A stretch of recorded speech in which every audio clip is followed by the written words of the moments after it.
if a farmer or a rancher is like a repeat offender, so if they have a cattle that flags for antibiotics, if that happens twice, the packer will no longer pick up any cattle from that rancher, which I thought was really, I didn't actually know that, but I just thought that was really a testament to how like aggressive the steps are to make sure that no antibiotics ends up in our food supply system. Natalie and Tara, welcome to the show. Hi, thank you for having us. Yeah, we're excited to be here. So I want to start with some of the background that you two represent that I think a lot of the city folks are distant from or not as familiar with. So what does the Western or rural lifestyle mean to you both?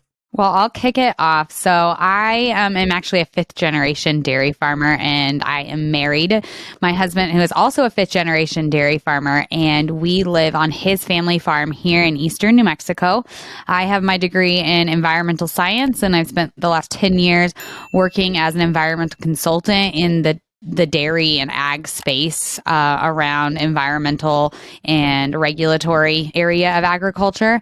And then now, as you mentioned, I'm sharing on social as well as through our podcast, Discover Ag. And I'll turn it over to Natalie now. So like Tara, I also have history in agriculture. It's not uncommon for people who are in ranching and farming to grow up in it.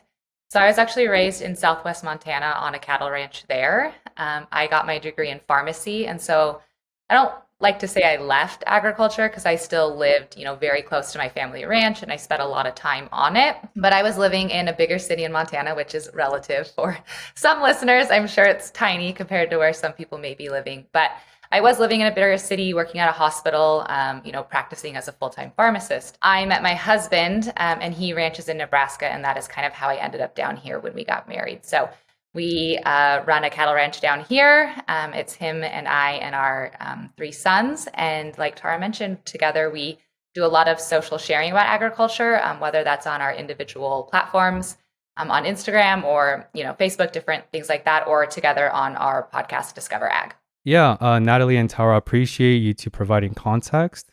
And I wanted to start with the contextualization question, because what I learned more and more on social media is that a lot of people take their advice or statements without the given context in hand. And I also didn't know both of your scientific, empirically trained backgrounds with environmental science and pharmacist.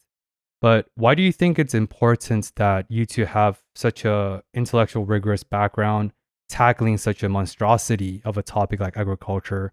Because as you two know better than anyone, the water is infinitely deep. Yeah, that's such a good question and comment. One of the things we talk about a lot on our podcast is how nuanced a lot of the conversations around agriculture are.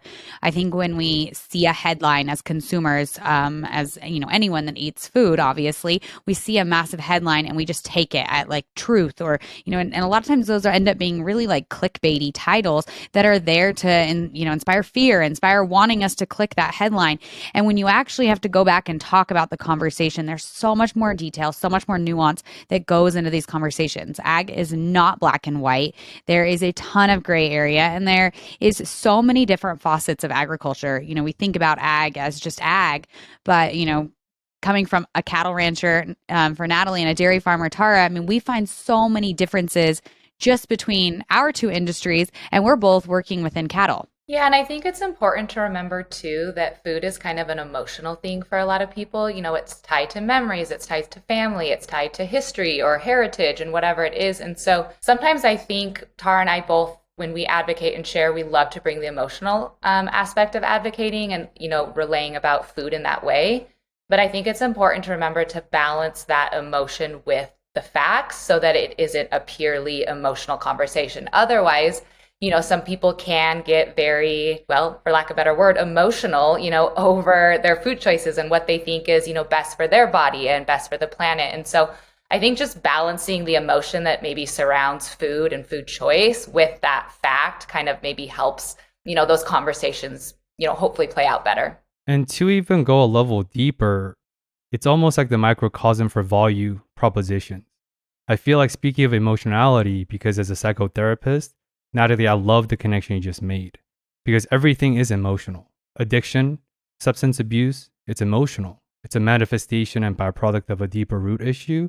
And a lot of people, of course, resort to food as a coping mechanism. In a lot of senses, with sugar, with corn syrup, and a lot of these air quote healthy substitutes deemed by FDA are in many aspects worse than a lot of these substances we often talk about. So why is it important that we address the emotional issues related to food consumption? Because as you two talked about earlier, everybody eats food, and it's not like a skincare, a cosmetic product. Everybody literally eats food. And food is not just an emotional connection, but I think it's the baseline that connects everyone, no matter from what walks of life or education level or any other labels you want to attach to that. Yeah, it's absolutely at the root of everything that we connect. I mean, it's and I think as farmers, we and ranchers, we address that. It is a very personal thing to think about the food that we grow and raise is ultimately like in your home, served on your table, like you're feeding it to your families. It is a very like deeply personal thing in our lives. You're right. It is a deeply personal thing. And we all know that memory associations and memory formation are often related to the stimuli, in this case, food.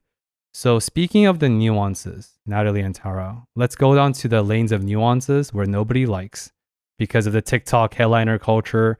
What, you're telling me you have to read more besides the 130 characters that someone created through scripts and trends basis? That's crazy to me.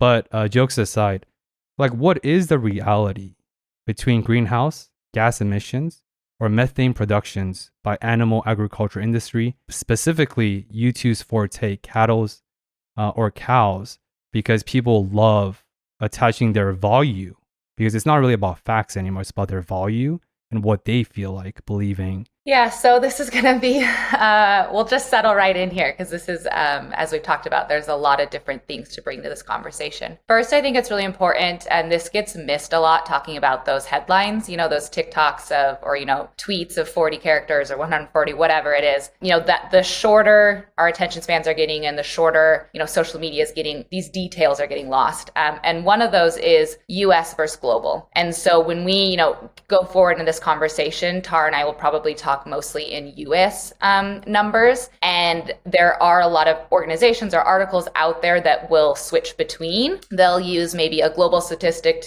that supports their cause a little bit better or, shines a worse light on agriculture. And you just can't like interchange those in the same conversation. It's like apples to oranges, right? So we'll focus on probably talking mostly like US emissions and US cattle and just kind of staying in our own territory, unless, you bring up a specific question, because there is a lot to think about globally, right? Like agriculture doesn't stop at our nation's borders.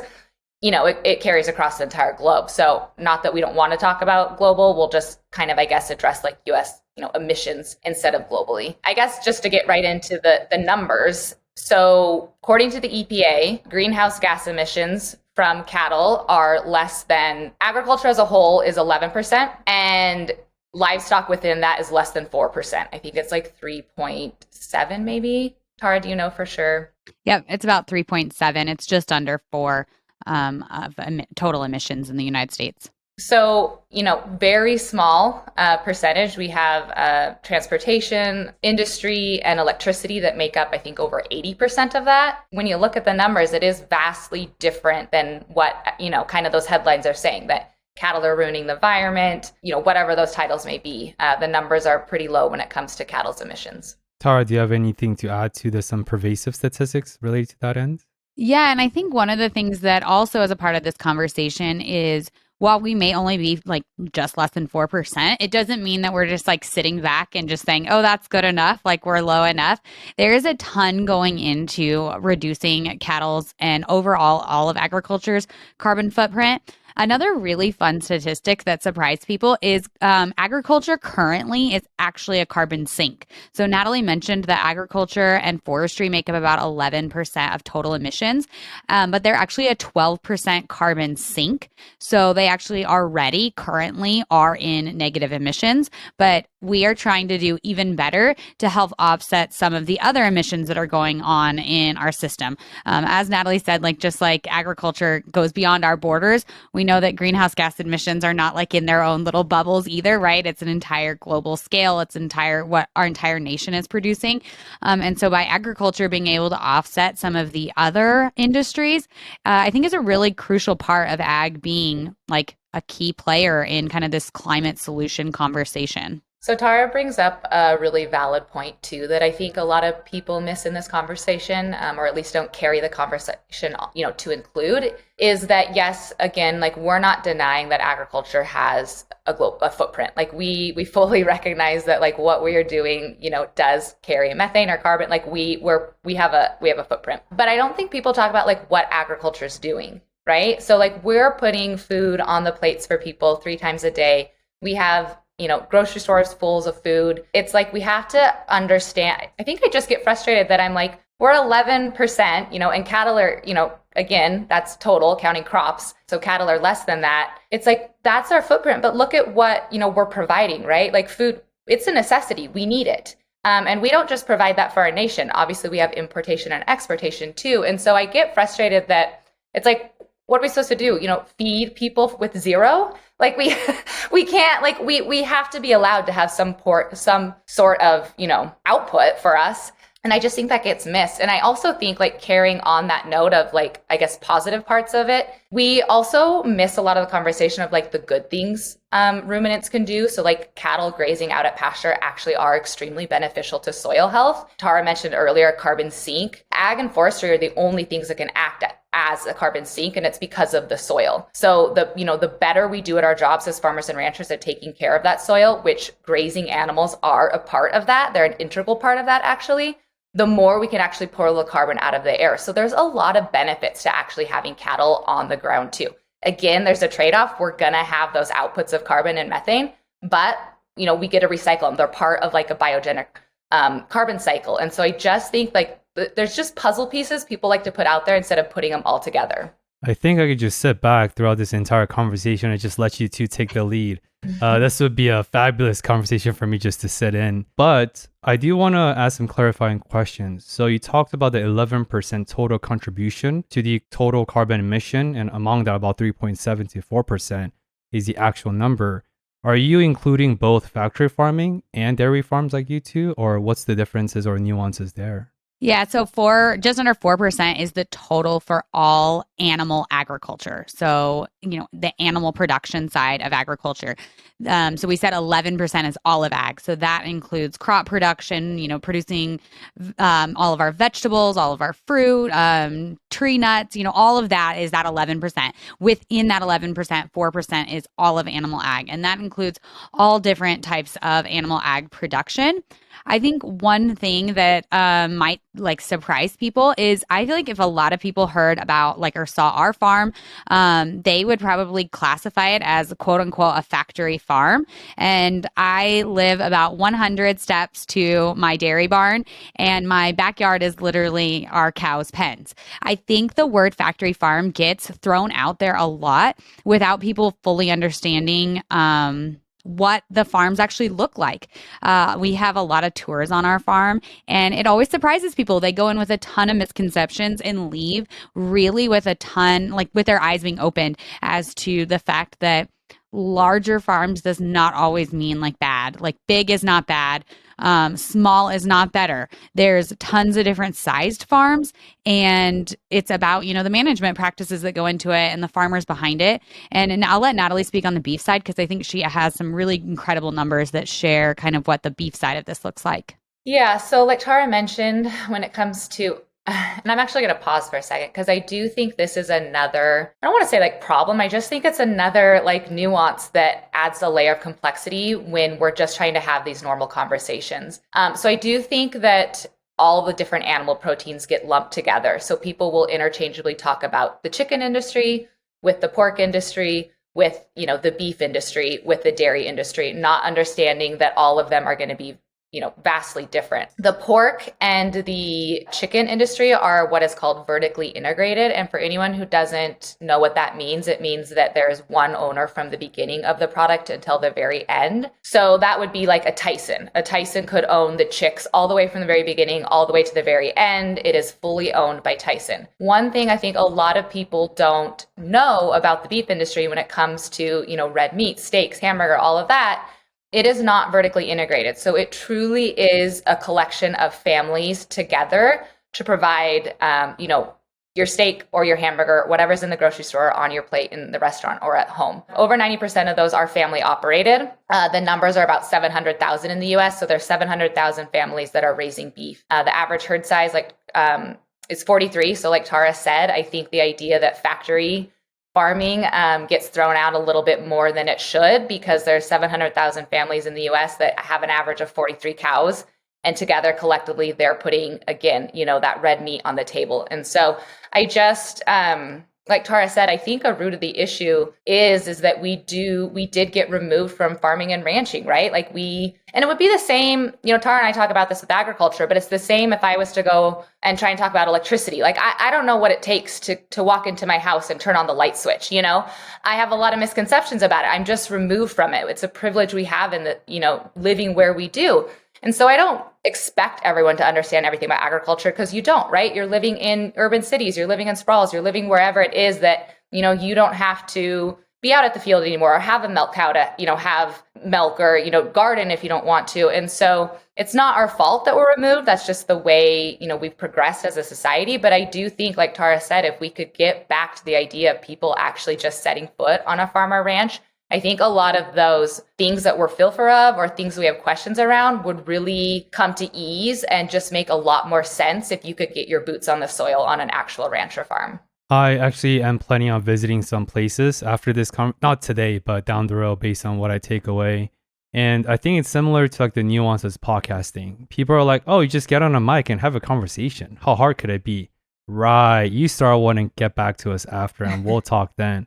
But aside from advocating for the art form of podcasting, because it is absolutely an art, I want to go back to Tara. And can you bring up some of the most commonly seen or heard misconceptions that a lot of tourists bring to your place?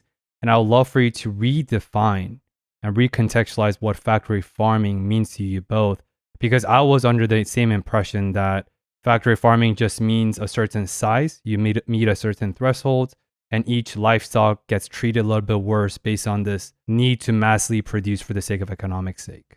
Yeah, so I'll kick it off on the dairy side. So the dairy I'm on milks about 2,000 cows, which is a lot of cows when people think about that number.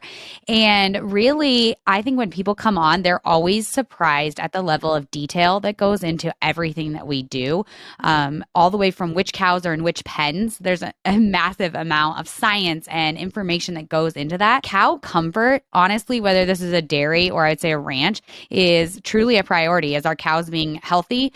Optimal genetics for our cows, making sure that, we're using genetics that are really high quality. For a dairy cattle, we are not out on pasture. We are in confinement. It's called a CAFO. And so our cows are in pens. And we have a nutritionist actually that plans all of our cows' diets depending on which stage of life they're in. So if depending on where they're at on the dairy, how old they are, what's going on in their lives, they're going to have a different, what we call ration of what they're eating. And it is very, very detailed down to the level of, the micronutrients, what kind of minerals and vitamins they're getting. And then we also have a vet that comes on site once a week that does herd health checks. So checking, the overall health of our entire herd.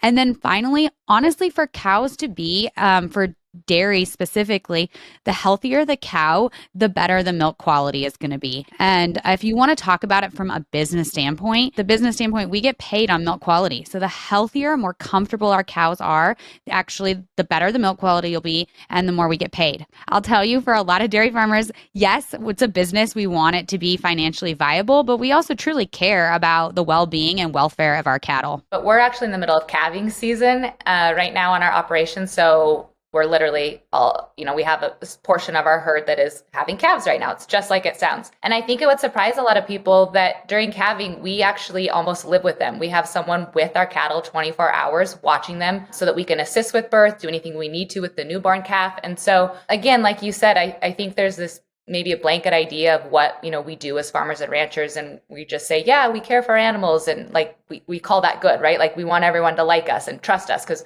we care about our animals, but we really, truly do.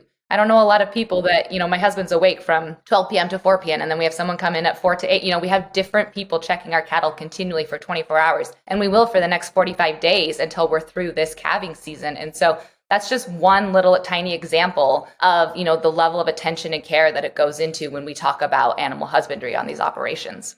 I'm laughing that you said that, Natalie, that you live with your cattle, because I mentioned that the pen behind my house is filled with cows. It's actually our close-up cows. So it's our cows that are about to give birth so that we can keep a really close eye on them. And the reason that the dairy farmer built our house where he built it was so that when he walked out the door, he could literally have visual eyes right then and there of what the cows were doing and how they were calving. That's pretty crazy. I did not understand or appreciate the minutia detail that goes into these massive operation, because 2,000 cows are a lot of cows. I'm just visualizing in my brain. It's a lot of cows. That reminds me of a lot of the resistance. I'm very meta as a thinker, so I like making different connections. And I'm going to try my best to weave this into mental health somehow. A lot of clients and patients, when they come see myself or a different psychotherapist, a lot of their objection, especially if they're men, they said, oh, you're just getting paid to do what you do. And my response is, yes, I am getting paid and I love what I do. Why can't we have both? Like, I feel like the United States live in this dichotomy of or. It's and. Like, to Tara's point, you can be very animal health conscientious and care about your economics of your business. And it sounds like based on the higher quality of the milk, higher the economics outcome, it's a win-win scenario. And I feel like it comes down to not intellectual laziness per se, but a lot of lack of exposure, education. But I just want to put this on a messaging board that you can do both. We do what we do because we love what we do. At the same time, we want to be validated and get paid for the value that we provide. That's what salaries or payment is essentially. So I just wanted to make that connection really quickly. I actually thank you for doing that. I love that you did that. And I know I'd echo Tara to say the same thing, because like Tara said, we're trying to run this as a profitable business, but there's still emotion in it for us as humans caring for, land and animals. And it can't be one without the other, and it shouldn't be one without the other. And I don't know why anyone would want it to be one without the other, right? Like there should be no reason that the people that are producing our food should live in poverty, just to make a point that like, we're not doing this for money, we're doing it because we care. It's like, no, we should be able to run it like a business, be profitable, hopefully, and put out, something that, feel really good about what we're doing because we care about it. And so I absolutely think that there needs to be more destigmatization around that. And you kind of chuckled. I was looking on my phone trying to bring up some stats and I didn't do it quick enough, but you kind of chuckled about tying mental health back in. And I don't know if you know this, but mental health is actually a huge issue in agriculture. Farmers and ranchers carry one of the highest suicide rates. It's actually a really big problem, and there's trying to get more dialogue, attention, conversation around it. And so I think mental health with agriculture actually, should be talked about more, and it actually really is connected. It's just not, I guess, highlighted, or a light isn't shown on it enough, that connection between the two. Can you go deeper and elaborate in terms of some of the contributing factors or some of the understanding you two share in terms of the correlation between suicide risk and farmers? Because that has never crossed my consciousness ever until just now, and it's pretty mind-blowing. Yeah, I'll jump in and give Natalie a second to pull up some stats. But one of the things, there's a few things that go into play, as with anything. It can be a very isolating job. You can spend a lot of time on your own, out in the country, not getting the resources you need. It's not as simple. Like, even if you wanted to get help, sometimes in rural America, that's not as simple as it seems. We've come a long way, I would say, with having, opportunity to be able to connect, obviously, via media now, the internet. Another thing is people don't always understand the amount of financial burden is on farmers. I mean, some of these operations we're talking about now are millions and millions of dollars, and these farmers are millions and millions of dollars in debt with very small margins. There's just not a lot of profit here. And so it can be obviously very financial, or weighing, the finance side can be very weighing on the farmers. Another thing, a piece of it is the legacy. We both talked about being generational farmers. There can be a ton of pressure for you to continue a family farm. If you want to leave, there can be a lot of pressure that, you kind of like, you were the generation that let the farm down. If you don't end up being financially viable, or you have to go out of business for a reason, that can be extremely emotionally taxing. I know my dad right now is currently making the transition out of dairy farming and in just to farming. And it took a toll on me. I get emotional just thinking about it now, that I don't want to feel like we let my grandfather down, who came over from the Netherlands. And there's just this whole whole emotional psychology side of it, of this generational aspect and the heritage of it, for a lot of farmers and ranchers, it's not just what they do. It's not just a job. It is literally a way of life. It's, it's where you live. You live on your farm. It would be like you quitting your job and no longer having a place to live because you lived at your job. Like, it's completely immersing yourself in this culture, and to take that away or to feel that like financial burden of it, obviously is very draining. So the CDC ranks suicide rates in agriculture worse than any other sector. For ag workers, it's 36 per 100,000, which only trails mining and construction. And there's a lot of other stats in there as well. But yeah, it's really severe. And obviously to all the points that Tara just talked about. And one she missed that I think is also huge is that we spend our job and our livelihood, like Tara said, doing something that we don't have a lot of control over. So Mother Nature can severely affect our bottom line. Think about the flooding in California right now. I think there is, multi-million damage to strawberry farmers. There's multi-million damage to lettuce farmers. And so, and those are just two protests off the top of my mind. We had major flooding in Nebraska about 4 or 5 years ago. And it was one of the most stressful things because you just don't have control over it. And that's just one example, right? You could have heat, we have drought, you have snowstorms. Like if we had a massive snowstorm right now in the middle of calving that, God forbid, a lot of calves didn't make it, those calves, that's how we make our money, is selling those calves. And if you can't just make more calves appear, and it also takes a long time, right? So even if we could breed back, it's like that takes, 9 months, and then it's like a 2-year thing before we could even see another profit. And so you have weather that you can't control. You also have markets that you can't control. So the price we get paid for, cattle at sale or auction or on the market is out of our control. And like Tara said, sometimes those are really tight margins. And so you don't know when to sell and when not to sell. And so there's all of these decisions that you don't really have control over. And so I think that's also a thing that brings into the mental health side of it, is because you're just battling something that you feel like you're really up against a lot of odds. This is amazing. Wow. So I want to talk about like the bottom line and top line revenue, because once again, social media, headliner culture, when people talk about we have a 7-figure business, 8-figure business. Okay. If you're making $1 million, but you take home $20,000, that's so much work for the stress to even maintain 7-figure business.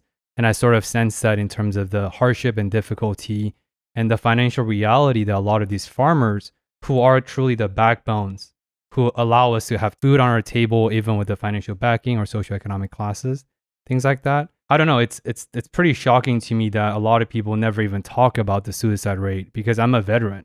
So suicide prevention is actually some of my highest emphasis area.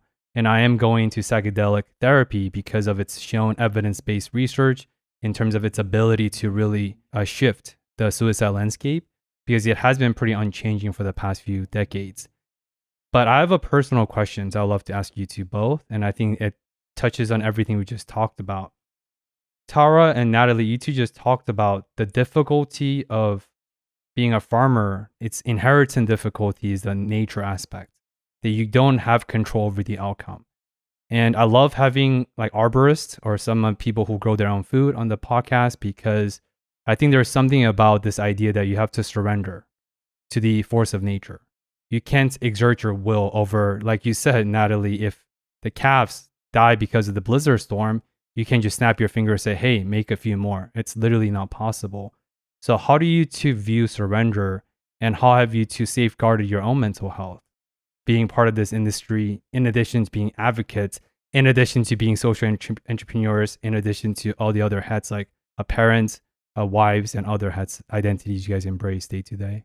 Yeah, first off, thank you for your service. You said you're a veteran, right? Mm-hmm. Yeah, thank you. I think that's what would make us good at our jobs, right? So we talked about all these things we're up against, but that doesn't mean there aren't things we can do to hopefully prevent those outcomes, even though, like you said, at the end of it, like we're completely at, Mother Nature's mercy. And so I think it's about being a good farmer or rancher, or, doing the little things that would make a difference between, if the snowstorm is out there, we bring the cows into the barn then, so that hopefully the calves are born inside and not outside. There's a big difference between a calf born in snow and mud or a calf born on fresh straw that we lay in the barn. And so there are little things we can do to help, again, with combat those things that we feel like we don't have control over. My husband and I I no longer practice as a pharmacist. I fill in at our local pharmacy, but my day to day is on the operation. And so I think support is really big about, maintaining that,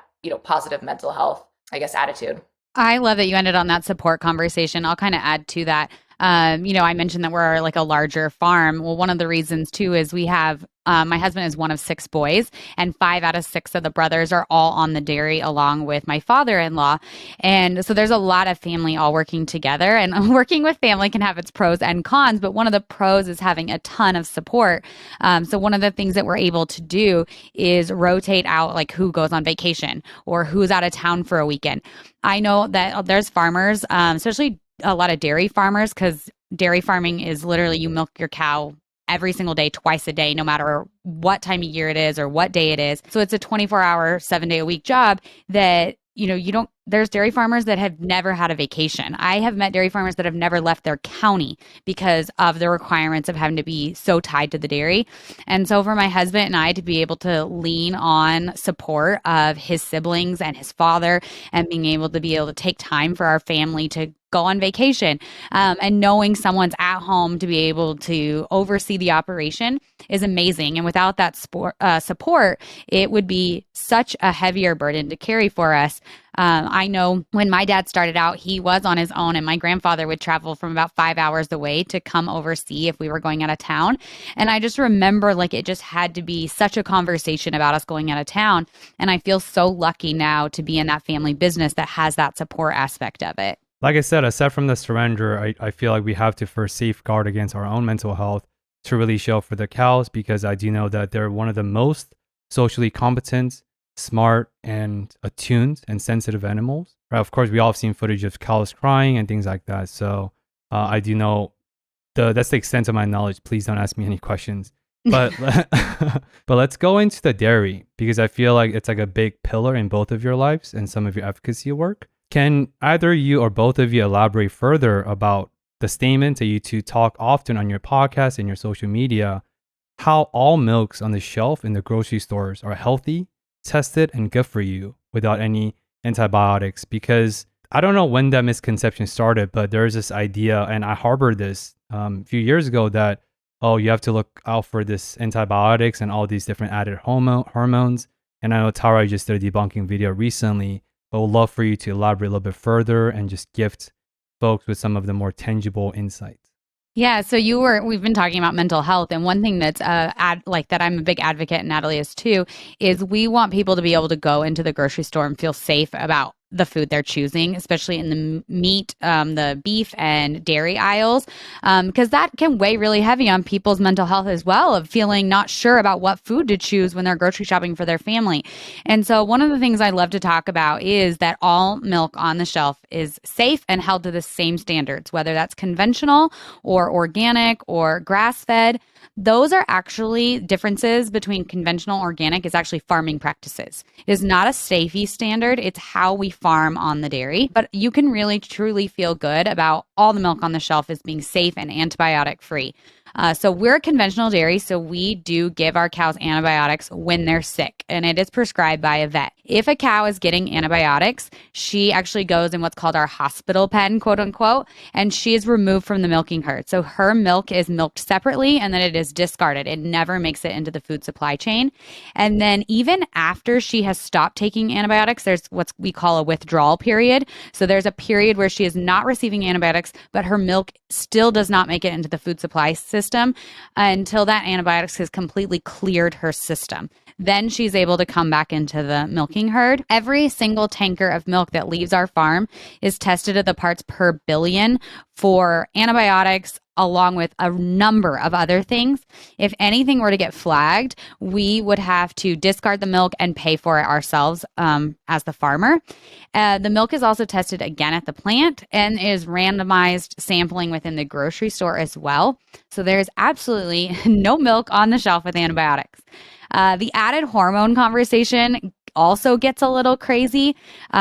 You'll see a lot of stickers on milks that say like RBST free or from cows not treated with RBST. As of now, in 2023, there is not a single milk on the shelf from cows treated with RBST. It was an FDA approved hormone that was given to cows more in the 80s and 90s. Very quickly, dairy farmers realized that consumers did not like it. It was just a PR thing, that it was not well received, and most dairy farmers transitioned it out. Now it is officially not on the shelf at all. So again, something that people don't even need to be concerned about. But I know from what I see online, I still get so many questions about those two things, even though I'm like, I wish you didn't have to, like, you don't have to worry about this. I wish it wasn't weighing on your mind. And it kind of goes similar to the beef side. And I'll let Natalie kind of jump in on the beef side of things. We actually just talked about this 2 episodes ago.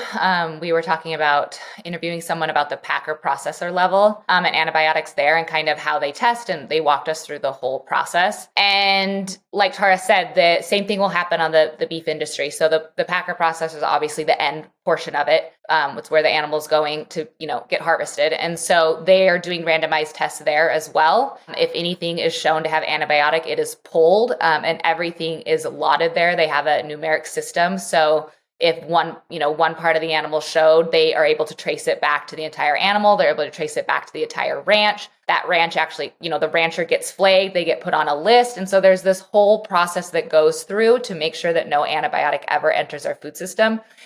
In my opinion, and I think Tara would echo the same statement, but it's absolutely just a marketing ploy that has unfortunately turned to confuse consumers.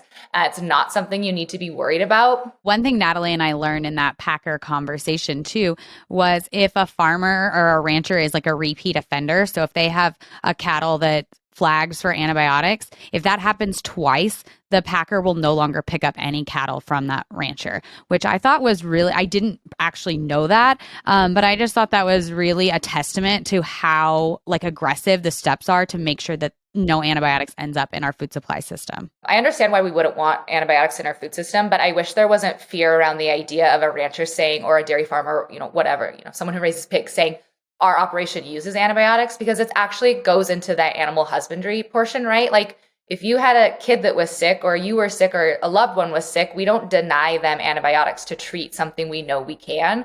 We absolutely treat our animals with antibiotics. If we can treat them, help them get through, it could be possibly life or death. And if it's not, it could be possible, time of suffering or not. And so we absolutely use them as a means to treat. But just because we do that doesn't mean they're going to end up in the food system. My identity was a former policymaker. I worked in the city level in Philadelphia for about 6 years before my recent career pivot into the clinical field 2 years ago. So I'm very cynical. So this is a cynical question, and I'd love for you to fact check me and just provide any insight. It sounds like there is this a machinery of this supervision process, very rigorous, multiple step. At the same time, I understand that anytime there is this giant machine working, there is space for error and corruption. And I asked that because my first thought when I heard about this rigorous process you two just beautifully unpacked for me is there any room to wiggle your way out of the blacklist, air quote, that you two just alluded to? Or is there any way for certain powerful or maybe family of farmers or ranchers with certain economic or certain insider influence to bypass certain procedures? I know this is like an insider question, but that's where my brain went, and hope anything comes up for both of you. I cannot think of an instance where that would happen. Or where it would even make sense. I think within ag, kind of your reputation is everything. And that starts at the farm. Like in dairy, we are what's called a co-op. So we co-op our milk. We're in a group with other dairy farms. So if you have a bad actor within your co-op, it is in the co-op's best interest to remove them from the co-op, because it's everyone's reputation on the line. So there's also that accountability within agriculture from farmer to farmer, rancher to rancher. Those bad apples do nothing to serve the betterment of the industry. This goes for, I know, speaking from dairy, there has been times in the past where we've had, undercover activist videos come out, and depending on the scenario, and each is a case-by-case incident, those bad actors do not serve the greater good of the dairy industry. It does, it's a PR nightmare for all of us. It ends up being a black eye for everyone, even the people that are doing it right. So in my mind, it doesn't make sense. I know my husband actually even serves on a board where they discuss within our co-op of like how things are going, what the overall standards and procedures are for our co-op. And I think those are all just like really important pieces of this. That makes sense. And I feel a little bit more assured after, because I've done my research. So I trust you two as like the proxy of information or vetting. So I want to talk about the merch that you have, Natalie, that it talks about agriculture is not the problem. And I love the design. Can you elaborate more? And of course, we talked all about that, but just some sort of a messaging board you two want to share, and feel free to take whatever direction that fits. But why isn't agriculture the problem? Yeah, so I started that apparel line accidentally.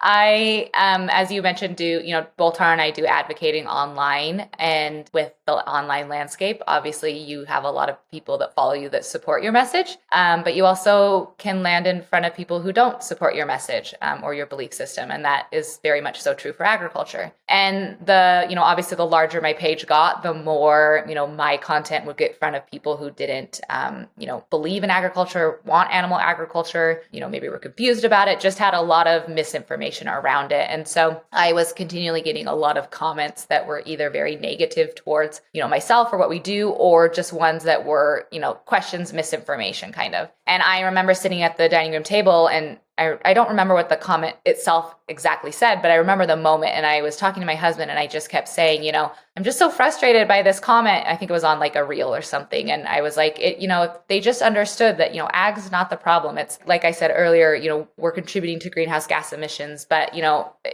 there's bigger fish to fry. There's other things we could be doing. And, again, talking about all the benefits, I just kept saying, ag is not the problem. I don't understand why everyone thinks ag is the problem. And at the same time, I am a very creative person. So I had been looking for a new kind of fun, unique way to do an advocacy post. And there's that account, the dude with a sign from New York who holds up a sign. And I had done that, and I was kind of wanted to do one I had saw where there was like something written on a shirt. And so that was the next one I was going to do. And I didn't quite know what I wanted to put on a shirt, but I just knew I wanted to do those two ideas. And the moment clicked at the dining room table with my husband, I thought, oh, that's what I'll put on, either the sign or the shirt. I'll put ag is not the problem. And so when I went out, whatever it was, day it was to create content, I ended up doing the t-shirt, and I wrote ag is not the problem, just, black permanent marker on a t-shirt. And my audience kind of overwhelmingly loved it. They were like, is this a real shirt? Can we buy this? We love this. And so that is how I accidentally started that apparel line. But it really came down to, I said that it was not just a shirt, that it was like a mission that I was trying to put out there to really spread that notion and the idea, or even just start the conversation, ag, cows, whatever we want to, that word we want to put there isn't necessarily the problem. And, I carried it on even further to say it can be part of the solution, which is one of the things that Tara and I love to talk about. We mentioned ways earlier that, how we're benefiting, things we're doing. And so I think it was really just, to get the conversation going against those negative headlines that were saying, just end animal agriculture and everything will be okay. Like, I feel like truly that's what some people think. Like, if we just remove cows, everything would be okay. And that could not be further from the truth. And so that was my little way of maybe, adding to that conversation. So let's go down this realm. But before I go down, I have a personal curiosity. Whenever I think about some of the campaigning effort that's well-intended, that comes with a lot more negative outcome, PETA comes to my mind. How do you two feel about PETA as a whole? And I share this not just to stir up the pot, so to speak, but I really think it's important for us to distinguish intention versus impact. Yeah, so I think that, like you said, there's well-intentioned for people having, caring for animals and wanting better welfare for animals. I actually think of our cows get what I call pedicures. They get their hooves trimmed regularly on dairy farms. It's different in the beef cattle world, but on dairy farms, they get their hooves trimmed. And the hoof trimmer was talking about how, because of some animal welfare advice, he had made some changes to how he brought cattle into the pen.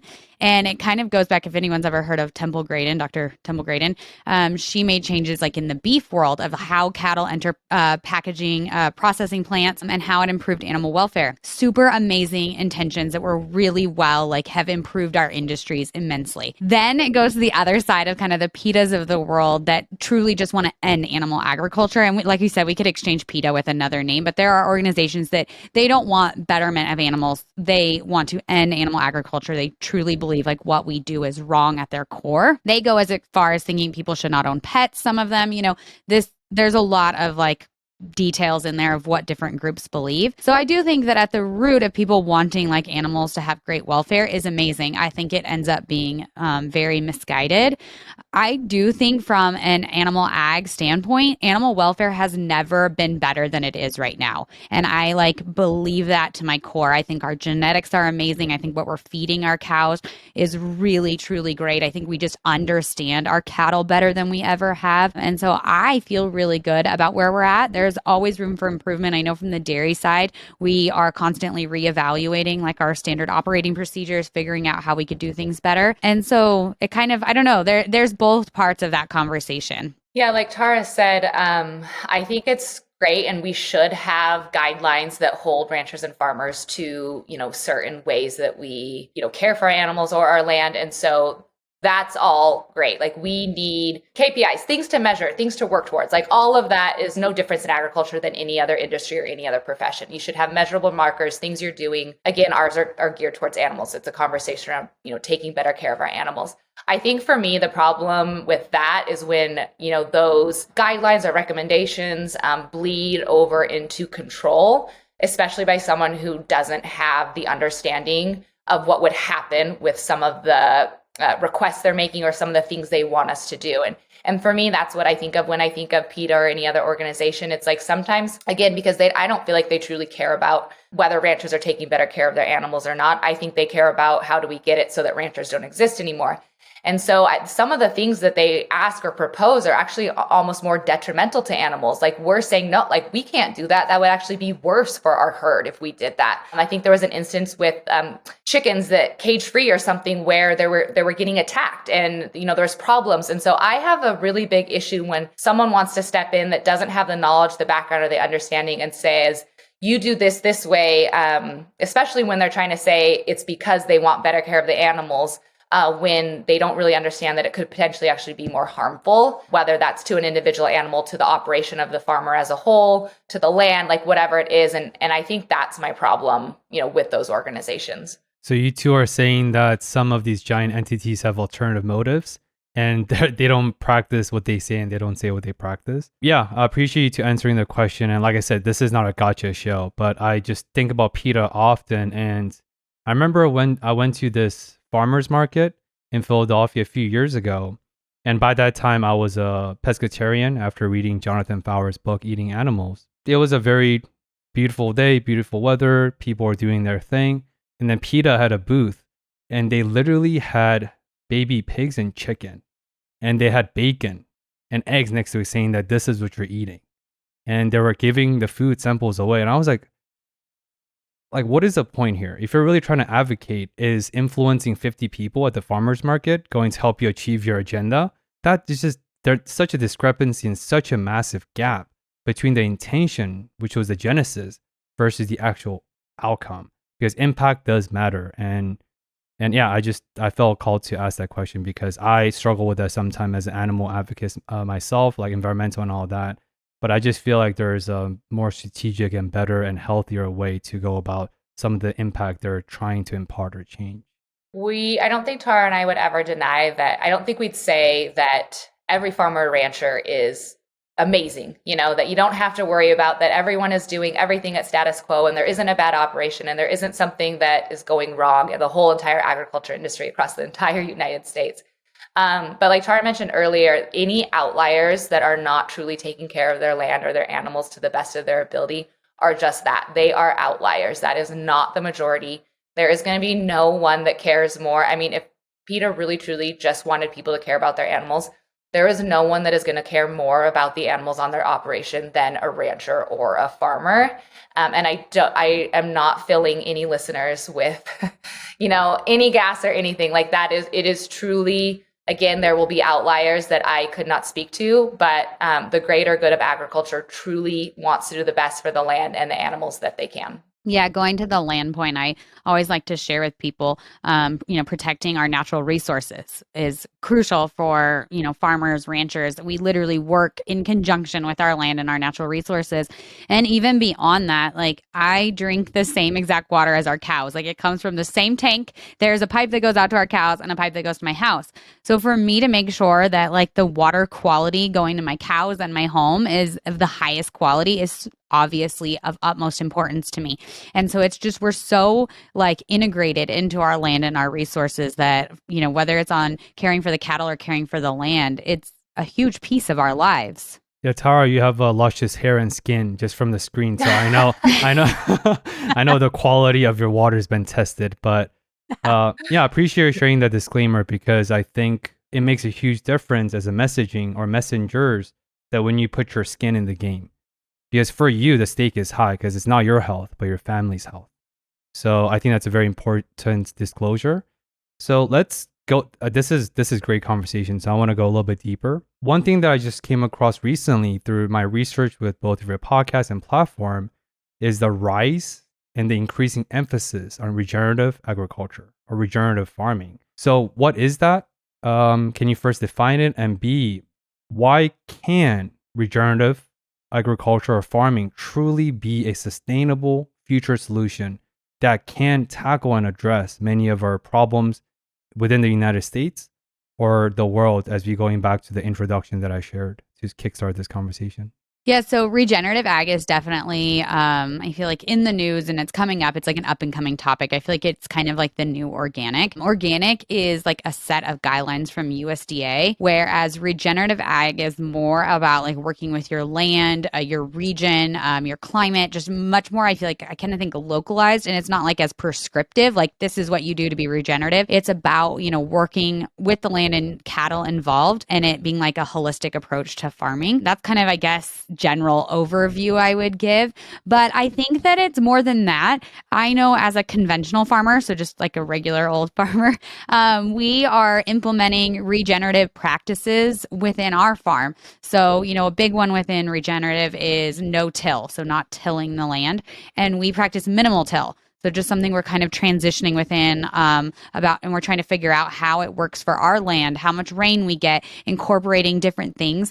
And so Regen, one of the people that I really love following that's kind of talking about regenerative ag is Sustainable Dish. She's a registered dietitian, and she talks a lot about the space, and it's really like the inner workings of the entire like food system. So not removing animal agriculture. Animal agriculture is kind of a crucial part of regenerative ag because of the part that manure plays in nourishing our soils and, being a natural fertilizer for our soils.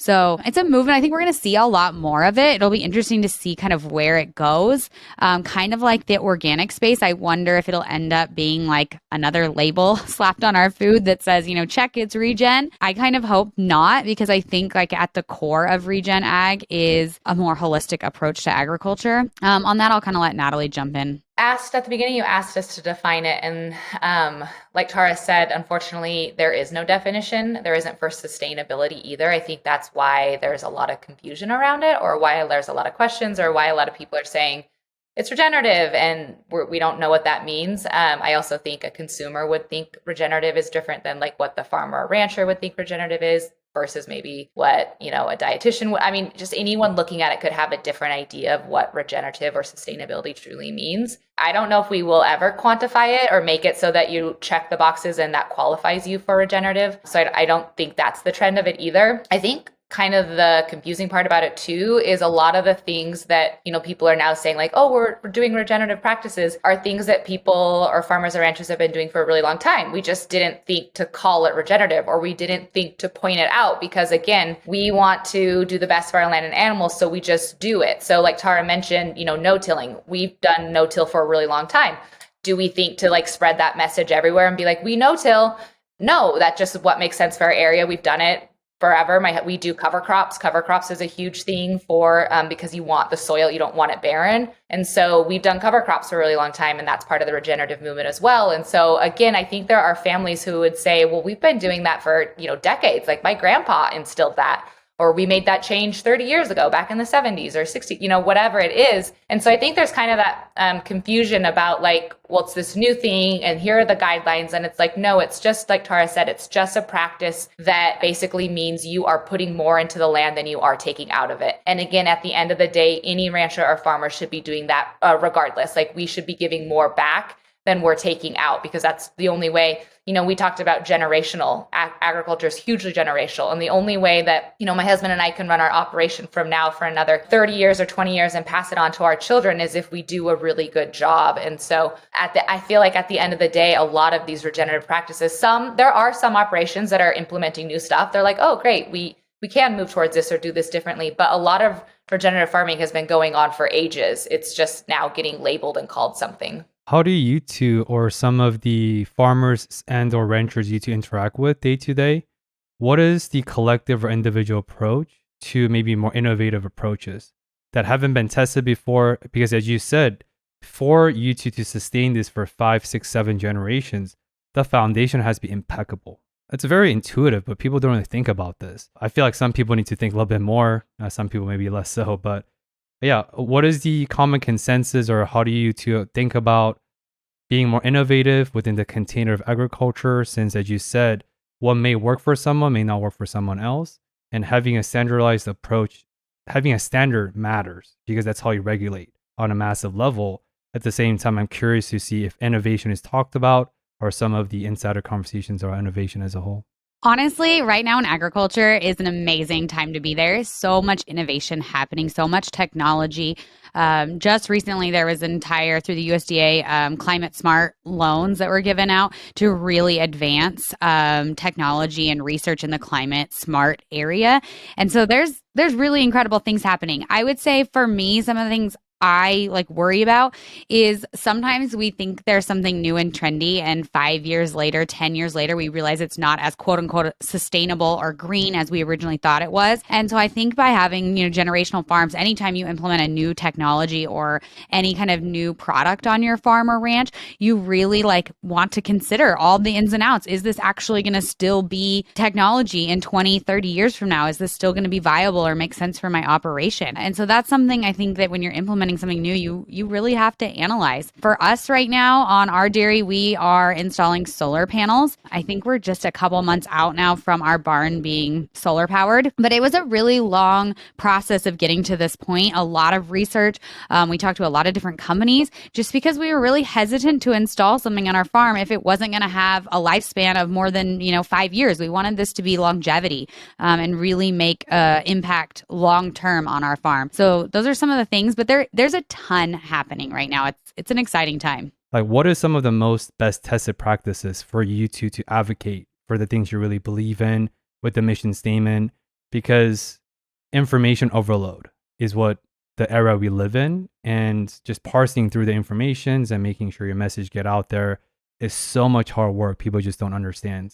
Being a content creator sounds cool, but it's just a lot of screen time and a lot of research, especially for how evidence-based you two are. So anything there? Yeah, so I've always said that agriculture doesn't have a product problem. We have a marketing problem, right? Everyone needs our product, but clearly we got lost somewhere along the way of explaining what we do, marketing our product. And I think that's why I love social media so much, is because I do feel like that is maybe a solution to our marketing problem a little bit. It's free, and you can literally reach millions of people in a day, in a week, in months. And so for a farmer or rancher, again, going back to that disconnect between, someone who's living in the heart of LA or the heart of New York City, to be able to see, if you follow Tara or I on our social pages, every single day I have something in my stories or a reel up that shows what it's actually like to be on a farm or a ranch, what we're actually doing, what it means. You can actually see what we're doing, caring for the animals, the choices we're making. And in the history of agriculture, that has never happened before. People had the questions, they had the concerns, and it was how does a farmer get their message out there? And so I know, like you said, there are downfalls to social media, and some of the way it's moving forward isn't my favorite. It's getting shorter and shorter and shorter, like you said. And that's why Tara and I actually love the podcast platform so much and started it, is because it needs more than the 9-second reel that Instagram wants us to create. But given all of that, it's still one of the most powerful things I think that agriculture has right now going for us is the ability to connect with people and actually show our truth. And again, at no cost, any time of the day, we're completely in control of our message. And I just think that is such a beautiful gift. So I have a vast questions, and we're definitely going to wrap up this, I think, insightfully amazing and very informative conversation. And that's the ethos of Discover More. It's not just discovering more from this conversation, but for the listeners to discover more about, based on the curiosity that's been incited or triggered based on this conversation. So I have no doubt that people are going to do some more research on their own, even though our research is funny. Like, are you producing qualitative studies, or you're just browsing information? But they just use that term like, oh, research. All right, cool. Here's a vast question. And feel free to take turns, because the chemistry between you two are insane. You guys are just coordinating everything. And this has been very effortless for me. So I appreciate that. So I borrowed this term from my friend and psychiatrist, podcaster. His name is Dussen. And he used the word stats and facts. So as a social scientist by practice, and as some of the empirical and evidence-based advocacy that you two do on and off the show, I want to share some more stats and facts, even though we share a lot throughout this conversation. And like I said, this is a vast question. Are there any other stats and facts that you two think are extremely important, but not often talked about in this general narrative that a lot of people live under, whether it's for the city folks or whether it's for the regular consumer, that it's a little bit more distant out from the Western lifestyle that you two fully embrace? Yeah, I'll start off with one. It goes back to maybe our very beginning conversations about family farms versus factory farms.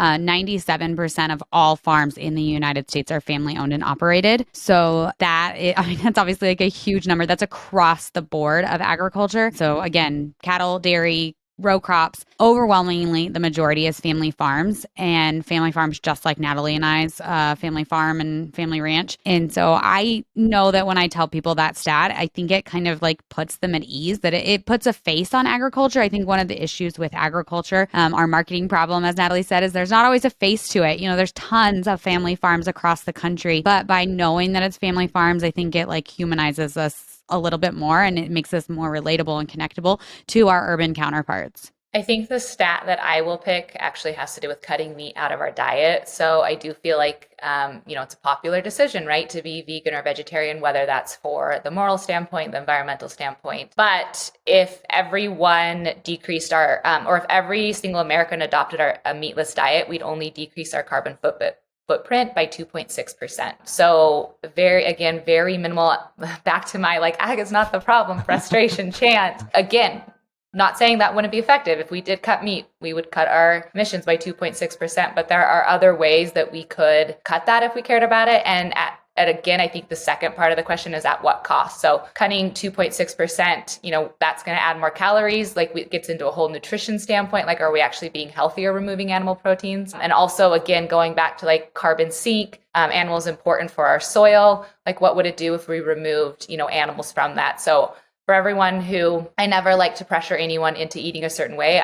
Tara and I both 100% believe in food choice. What you get to feed yourself and your family is absolutely 100% your choice. We always just want to make sure those choices are made on facts instead of misinformation. So for anyone listening who, I never talk moral with them, because that if you're not eating meat from a moral standpoint, that's, not an area I'm going to be able to have a discussion with you about. But if you're eating it from an environmental standpoint, feeling like that's the only reason that you're not eating meat, just remember that 2.6%, because if you enjoy meat or you are starting to recognize maybe some of the detriments that have come from removing meat from your diet, there's a lot of different things you can do to have that sustainability and feel like you're doing good for the land and the planet and the next generation beyond just cutting meat from your diet. Just make sure you don't dump out milk in grocery stores. Yeah, seriously.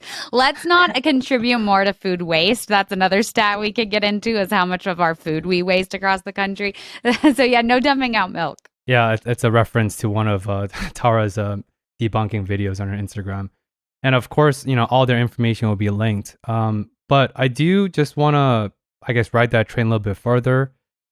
This is outdated statistics, so feel free to fact check me. But if I'm not mistaken, around 2015 or 2014-16 era, the turkey waste, because of Thanksgiving celebrations in America, was about 2.6 billion pounds of turkey. Like I said, it's outdated information, and you can't really trust your memory based on the recall. but it's astronomically high number. We're not saying don't do it.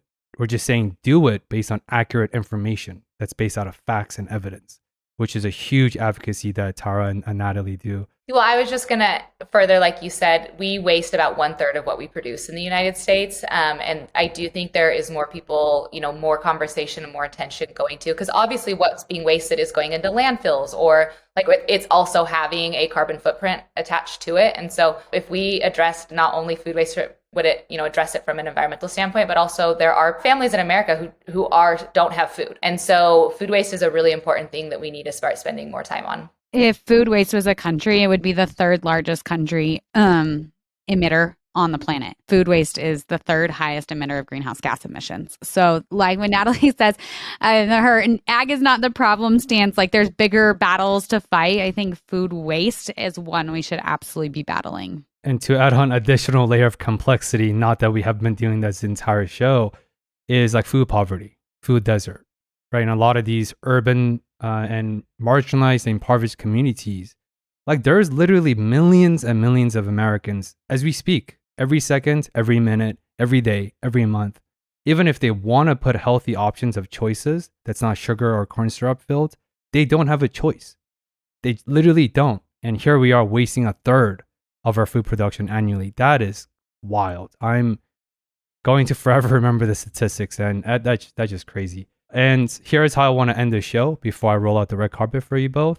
And I'm going to make another connection with mental health and agriculture. Here we go.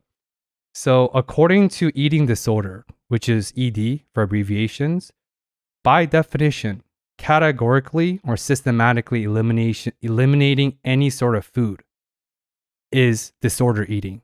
That's literally the clinical definition. So if you're categorically or systematically eliminating any choices of diet, whether that's veggies, I tell people I'm allergic to vegetables, or meat or beef or dairies or milk, whatever that possible, it's literally disordered eating. And if you make that to other comorbidities or other symptoms or health issues, that becomes eating disorder. And the impact and the insidiousness of disordered eating on our mental health, emotional health, our performance, it is far reaching. And not a lot of people talk about this because food is medicine. But food is also addiction.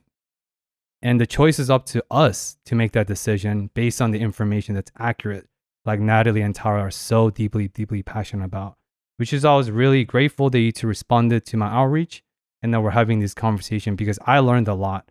And I've never taken this relaxing approach in an interview, especially interviewing two different people. The chemistry you two have shines through the screen, and you guys started talking really fast towards the end. That's how you know it's passion. And passion speaks. Like, I really believe that world creates space for passionate people. And I think that speaks to and contribute to a lot of the successes you two are having on social media and podcasting.